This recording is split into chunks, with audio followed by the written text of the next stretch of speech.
Today I want to share a very common problem when growing orchids. A plant that's developing vigorously, seemingly about to have a beautiful flowering season, suddenly falls ill. The main cause in this case is mold and bacteria attacking. They eat from the inside, causing the tips to rot, the tips to wither, and the roots and leaves to start deteriorating.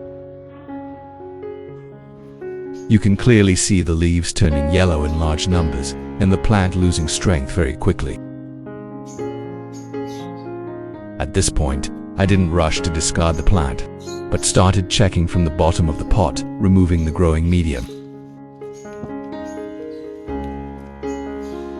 If you're new to the channel, please hit the like and subscribe buttons to support me and so you don't miss any orchid care tips. It's great to have you as a companion on this journey. When I pulled the plant out, I immediately saw the problem: excessively high humidity, the growing medium being waterlogged for too long. This is the ideal condition for bacteria and mold to thrive. Looking more closely, I saw that the base and some roots were still healthy, not completely dead. However, quite a few roots were rotten, heavily infected with fungus and bacteria, and some roots were completely dead. I continued to remove all the growing medium for a more thorough inspection.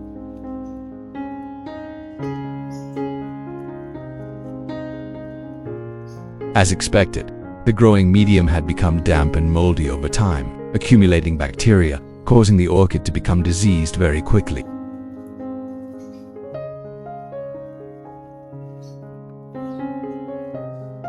I removed all the damaged roots and leaves, not keeping any.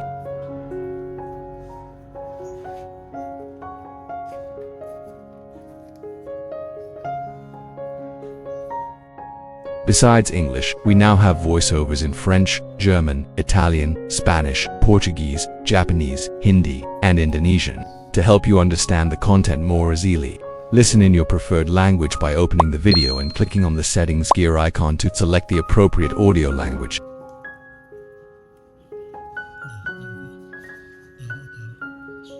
So, I completely removed the old growing medium to prepare for the next step. If done correctly and promptly, there is still a chance to save the plant in this case. In the next section, I will carefully examine each leaf of the plant. As you can see, these leaves are quite severely damaged. Bacteria usually attack from the bottom up, starting from the infected roots in the growing medium, then gradually spreading to the stem and leaves.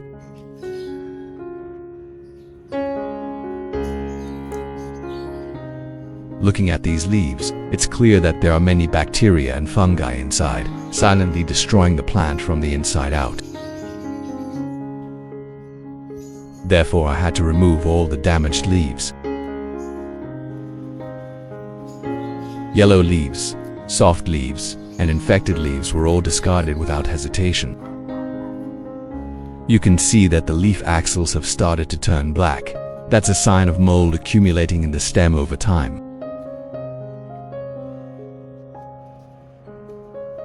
If I hesitated and didn't act quickly, the entire orchid could be completely ruined.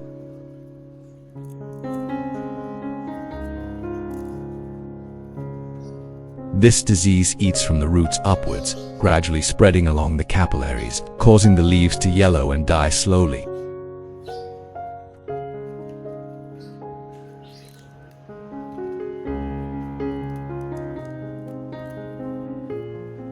The yellowing of the leaves will soon spread to the healthier leaves.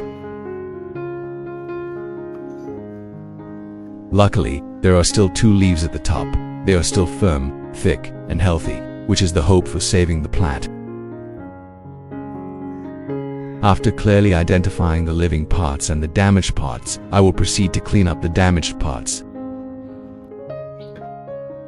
Next, I took a pair of scissors and started pruning the entire plant. With the plant in this weakened state, the most important thing was to reduce the burden on it.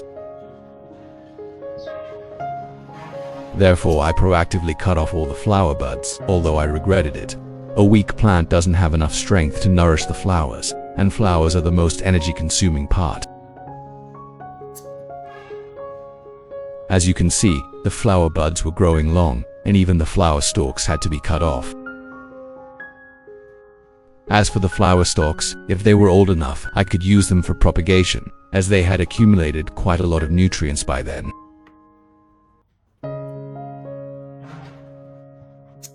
After that, I continued to cut off all the damaged roots.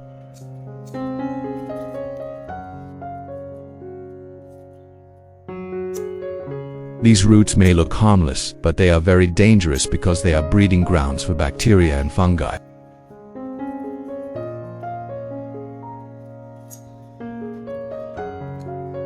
If even a few damaged roots remain, the disease will spread upwards to the stem and leaves, leaving the plant with no chance of recovery.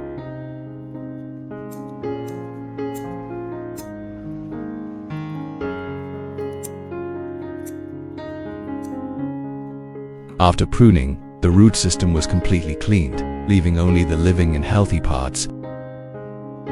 Next, I put the orchid inside and started cleaning it thoroughly with clean water. I used a gentle spray, rinsing the entire stem, leaves, and roots to wash away any remaining mold, bacteria, and dirt.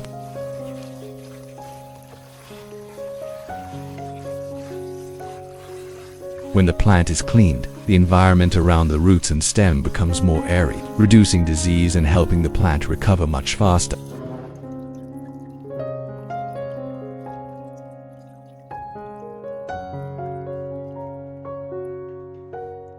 Afterward, I let the plant dry outside before moving on to the next step.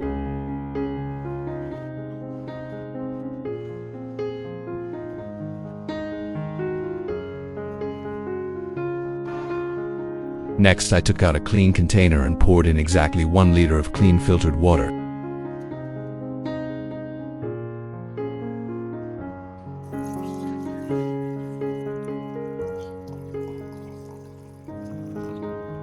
Next, I add about 10 drops of potassium permanganate to the water in the container, then stir until it dissolves completely.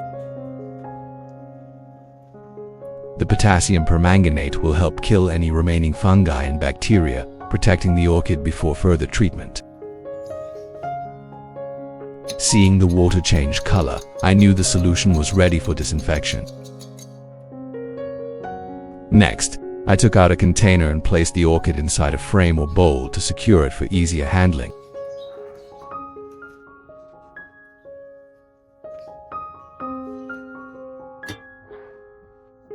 Then, I poured in the prepared potassium permanganate solution, ensuring the water covered the roots and leaves of the orchid.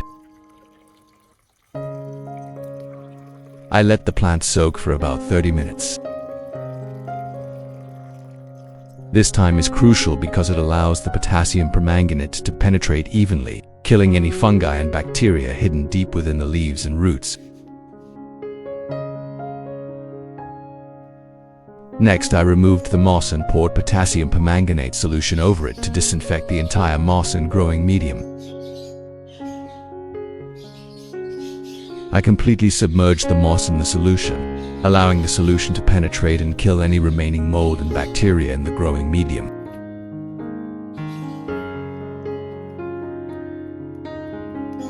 I soaked it for about an hour to ensure everything was thoroughly clean. Next, I started preparing the nutrients for the orchid. The ingredients are very simple: a tomato. Many of you probably already know that tomatoes are rich in vitamin C, which helps stimulate cell regeneration in orchids, allowing them to recover and revive faster after illness.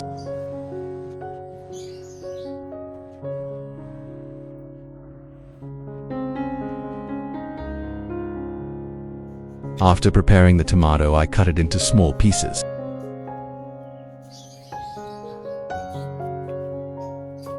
Cutting it into small pieces allows the nutrients in the tomato to be more easily released, and the orchid can absorb them better.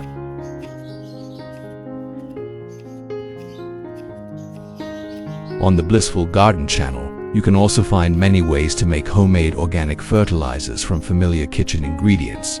These are not only cost-effective but also help plants grow sustainably.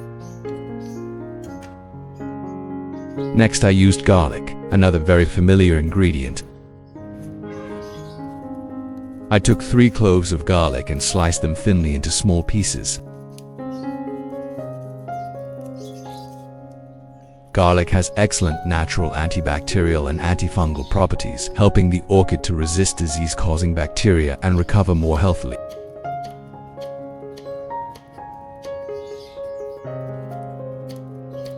When combined with tomatoes, the orchid is both protected and given nutrients to help it revive and grow again quickly. Next, I took out a clean container to prepare. Then, I put all the chopped garlic and tomatoes into the container.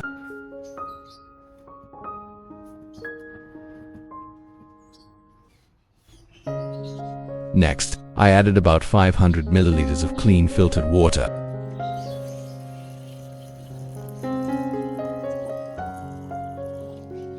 Once everything was ready, I put the blender in and started blending.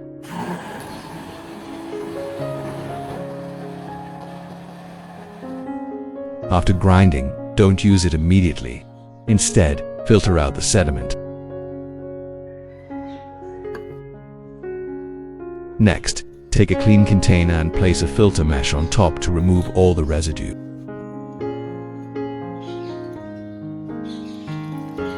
Filter thoroughly, discarding all the sediment and keeping only the pure liquid.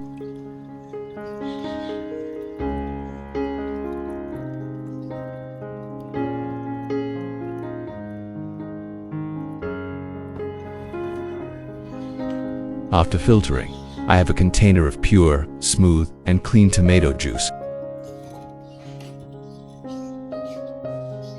Add 500 milliliters of filtered water to the container of tomato and garlic water to dilute it, so that the plants don't experience shock when being cared for.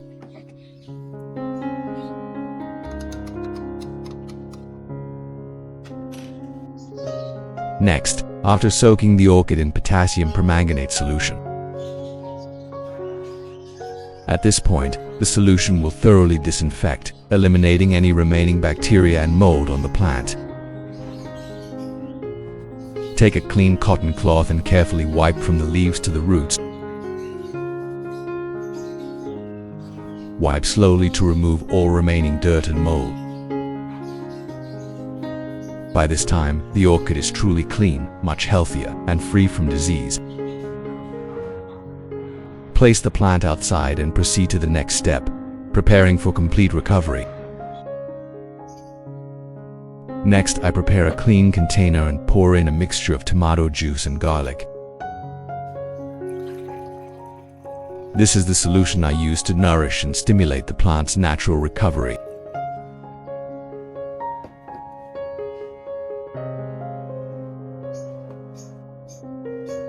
Then, I place the orchid in the container, take a soft cotton pad, soak it in the solution, and gently wipe each leaf. I wipe thoroughly to remove dirt and dust, and to open the pores on the leaves, allowing the plant to absorb nutrients more easily. Which country are you watching this video from? Let me know in the comments. It's wonderful that we can connect and chat with each other from all over the world.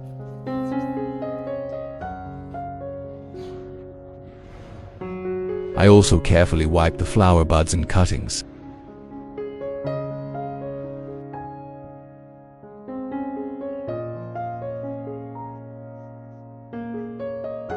When the buds reach about 20 centimeters or more, meaning they are old enough, I will make a clean, thin cut to prepare them for propagation. Doing it neatly like this will prevent further damage to the plant. Finally, I soak all the cakey cuttings in this solution for about 25 minutes.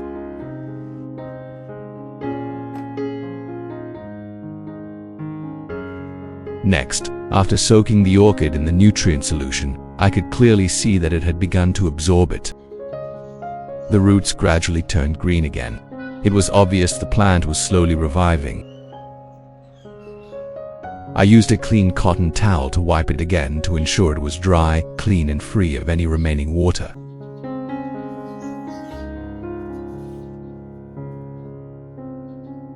Then, I removed the prepared flower stalks and placed them all outside to allow the plant to rest, ready for the next steps.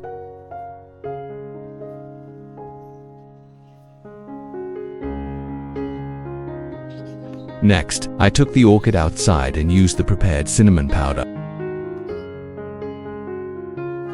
I lightly sprinkled the cinnamon powder on the cuts and wounds to disinfect them and prevent fungal diseases from returning. Cinnamon powder is simple but extremely effective, helping wounds dry faster and more safely for the plant. Once this step is complete, I've thoroughly cleaned the orchid.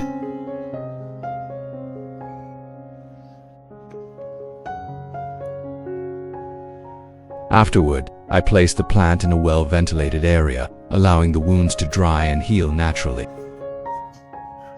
Next, I scooped out the disinfected moss and let it drain.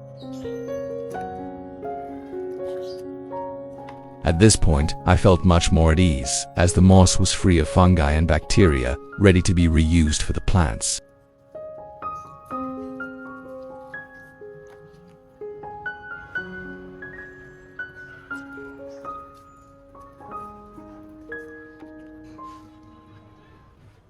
Thus, the moss was processed and safe for growing orchids, helping the plants develop steadily and reducing the risk of disease later on. Next, I took out a jar and gently placed the prepared moss inside.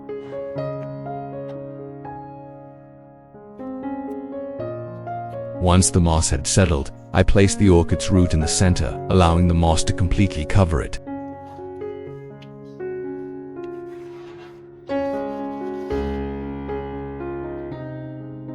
At this point, I began to mulch the orchid's roots with moss, helping to retain just enough moisture for the roots to gradually recover.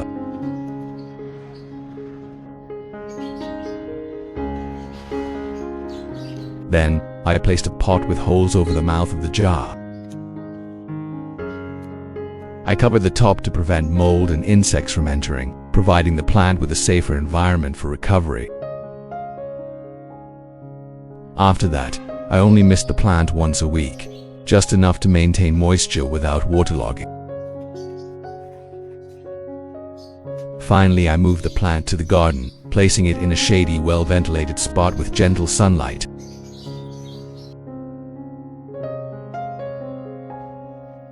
Next, I repurposed a plastic beverage cup I already had at home. Then I took a piece of foam and cut it into a circle to fit the bottom of the cup. This layer of foam will help retain moisture, allow for good drainage, and create a very stable base for the orchid during its recovery phase. Once cut, I placed this foam piece at the bottom of the cup.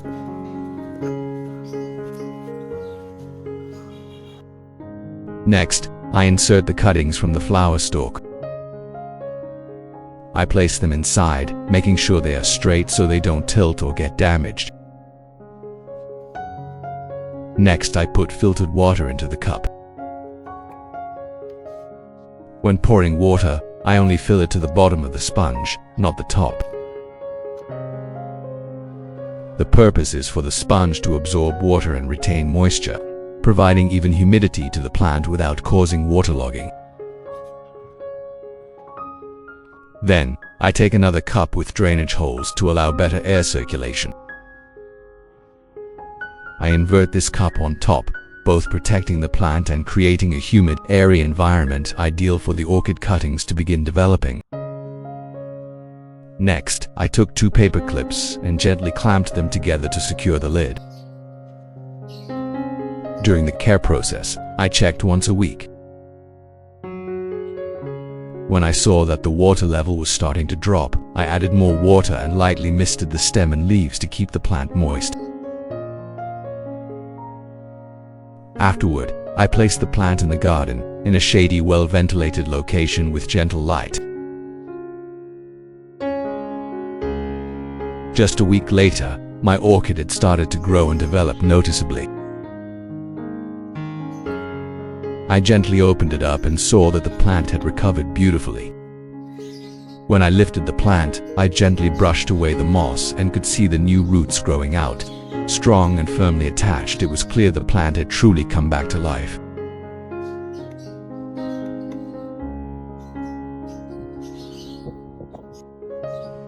I checked the roots and shoots more closely. Both were developing well. My orchid had revived, with many new roots, the shoots turning green again, and a new leaf sprouting at the top. With such strong roots, the plant attached itself very well to the growing medium. Overall, it looked like a vigorous, vibrant orchid. You can clearly see that the plant was no longer weak and was ready for the next stage of development. At this point, I knew for sure the plant had survived and was very healthy. I continued checking the flower stalks, and thankfully, they had all revived. If I hadn't rescued and propagated them in time, this flower stalk would probably have been ruined. But thanks to my patience, meticulousness, and dedication, the orchid responded with strong life.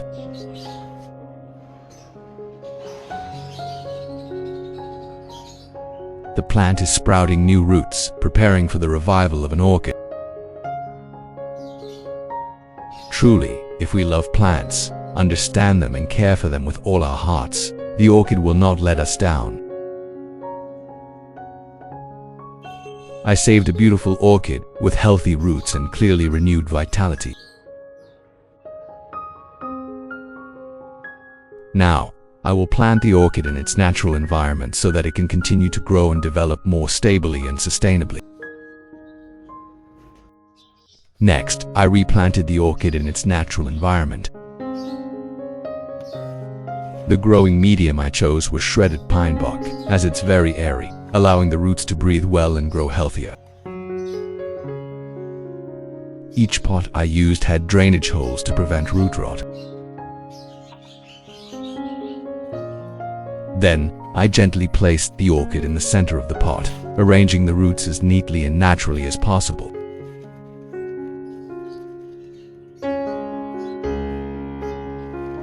Next, I stuffed shredded pine bark around the base of the plant, not pressing it down tightly, but gently tapping the sides of the pot so the bark would naturally fill the root gaps.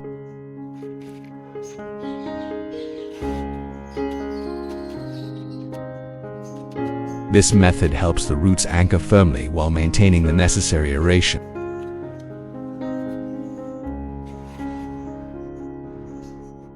Finally, I lightly covered the rim of the pot with a thin layer of soil to retain moisture.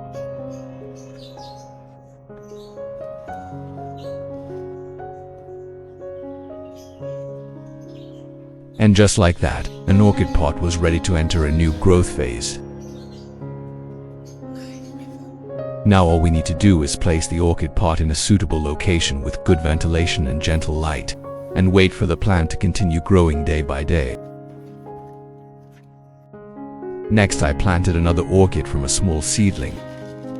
I started by adding pine bark to the pot, creating a well-draining base for the roots.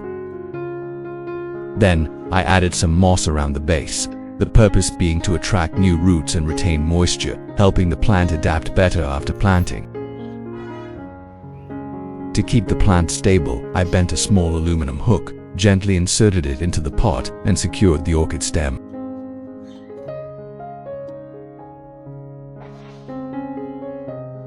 Once the stem is in the correct position, I used a butterfly clip to secure it again. This ensures the plant is stable and won't wobble. Next, I covered the roots with a thin layer of moss, just enough to retain moisture, not too thick to avoid root suffocation.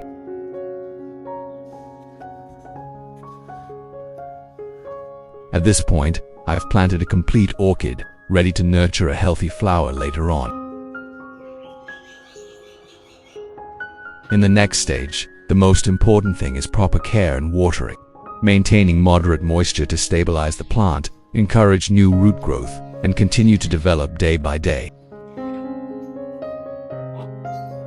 After planting, I take out a watering can and start misting the plants with clean filtered water to keep them moist.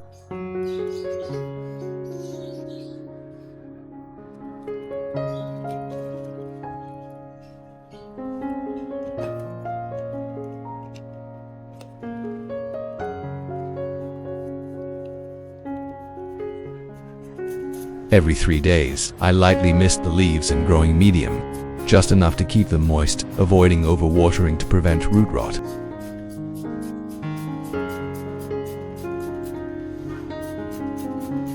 Regarding fertilizer, my care is quite simple.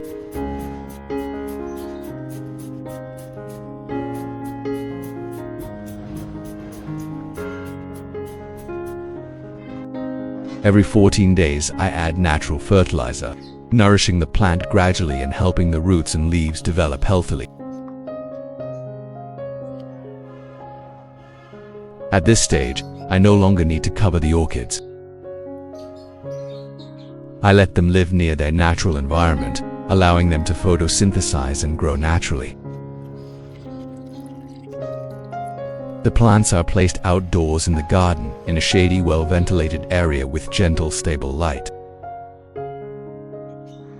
I always avoid direct sunlight, usually placing them under a large tree or in a sheltered area like a balcony. With just gentle, regular, and patient care like that, the orchid will gradually get healthier every day. That's also how I grow and care for orchids, putting in my attention and a little love for the plant. I hope this video helps you better care for your orchids at home. If you find it helpful, don't forget to like and subscribe to the channel so you don't miss out on more simple and natural orchid care tips.